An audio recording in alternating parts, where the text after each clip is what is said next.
Hey everybody, I'm going to record myself from the scratch point of a ring just to see how the video turns out. So we'll see. This might end up being posted, might be put to the side. We'll see. Sketching on the right plane, we're going to end up. The Revolve tool itself looks like a ring, and you can see that this it has a dotted line axis running through it, and that's the point of what's about to happen. You're going to create a shape, and you're going to create an axis, and you're going to be able to sweep this shape around an axis and make a ring.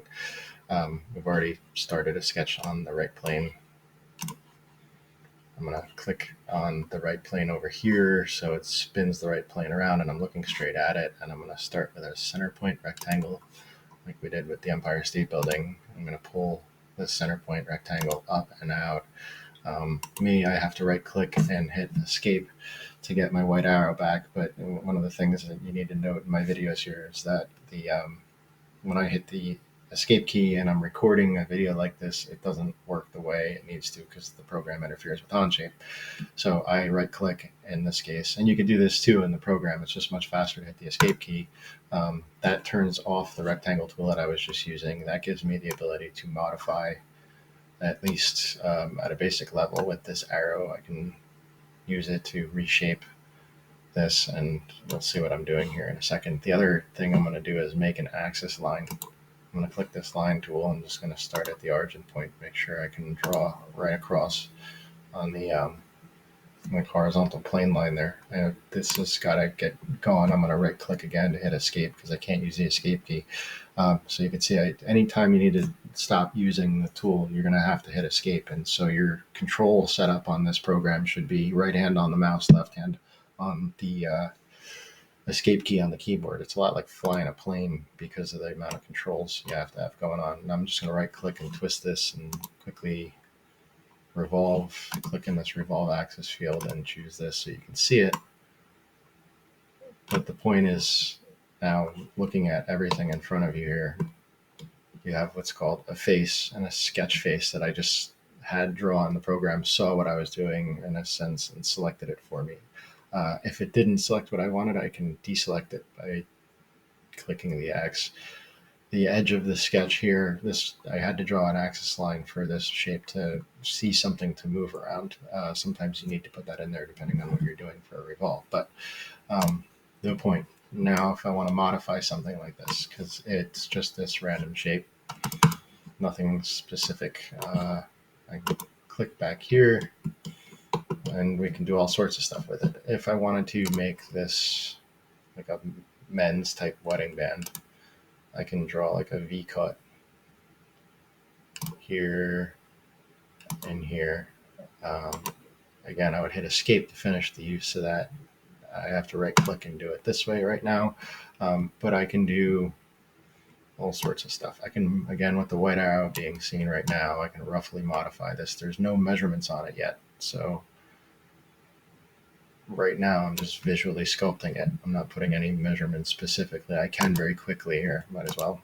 If I click two angles like this, I can see, all right, good, that's 90 degrees. If I then make these 135 specifically, then use the equal tool like this, equal to that. So length and everything is locked in. Actually, it's overdone. I'm going to hit Control Z, which is just backing out. So anyway, that's fine the way it is. And then the other thing I can do is put the same thing on the other side of the center line. I did this on purpose so you can see mirror. In this case, I can select the mirror line, which is the center plane line, and I can click these two things. And it's going to pop them or mirror them over and make a symmetrical design. If I hit escape or right click and escape this mirror, it's mirrored to the point where now if I move this out or in or up or down or anything, it's controlling now both points because it's now a replica of the design. But watch already, if I do this, nothing happens. If I update it by going into the Revolve, I can deselect that. In that one sketch, I was using that specific Revolve. I can double click the Revolve and I can update it by just clicking on and off additions or subtractions. I don't have to do a separate like cutaway or anything. I can just update that design right in here. And then, so that's, looks more like a pulley, but that's a little more so because the profile or the proportions of it are wrong. So if I double click in the sketch, go to the center point of this shape and pull up, whoa, not everything was locked together. I'm gonna, actually, here's the undo in the program. You can undo right there. These points, I don't know why. I wanted to just grab that and move it up, but that's okay. The proportions are a little bit out. I'm not going to update it right yet. What I do want to do is grab these and move them a little bit inward so I have enough room on the outside. See if we can get this a little bit more normal looking. I don't know why they wouldn't move together. Something about the program I clearly don't understand.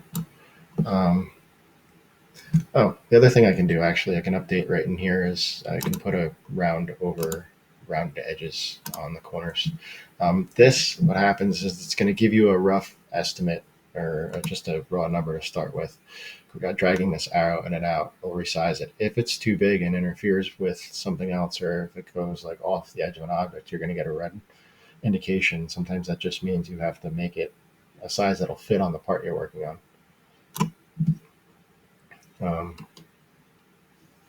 So there's that. And then if I just click, if I get a number and I'm in this situation, I can just click multiple corners, update it, and it'll do all of that, and it'll start working on it. These can go away by checking the visibility controls on everything that you see, and something like this could be colored with a right clicking on the part one down here.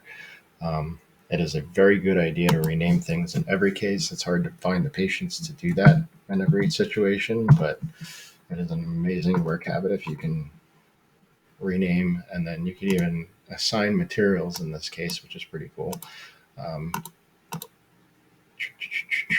You could actually scroll down and find gold because it's in here. And what that's done is defined the material properties. So if I were to click on this part and the ring, it knows it's made of gold. It'll tell you exactly what it weighs, how much volume there is, surface area, all of the math properties that, you don't have to do by hand in any specific instance. Click away from that, right click. So this is just going over, you can control the materials the software thinks the part is, and then right clicking and edit appearance is going to give you the ability to give it like a decent recoloring. And you can also color match if you find color codes with hex codes or RGB codes online to get specific matches. I say that a lot in my videos because it's nice to be able to know how to specifically match the colors that you're looking for. Like if you wanted like a monster green is a very specific color contrast from the black and the green for monster logos. Something like that is a perfect example of where you'd want to find that exact color match. Another thing you can look at is after you make something, you can sketch and you can create shapes in Revolve, in this case 3D shapes, and or modify it after the fact with controls like these. You have fillets and things that you can eventually learn over time to find control and modify and get things exact. And then you could actually ring size this and 3D print something like this as an example ring. You could size it specifically by taking the measurement of a person's finger, and you would, let's get right back into things I have to remember to say in any video. If you lose your orientation, the easiest way is looking at the top of the cube, or where it says top on the cube, go to the bottom right corner, and that's going to bring you back to the very beginning of the program. I also turned the visibility off here, so it's a little bit tricky to find the references. But if you wanted to actually size a ring for somebody, you would take and put a measurement from the axis to here. You'd figure out how big the person's finger is, divide that in half, and that would be the measurement you would use to size the ring. by just putting in the radius for the diameter that you find when you measure a finger. It takes a minute, but you could actually, very easily design and 3D print something like a ring. And then I'll do another one in another video here. So this is just going to be like a men's basic ring kind of design. Nothing super fancy, but how you revolve things. Good luck, guys. Thanks for watching.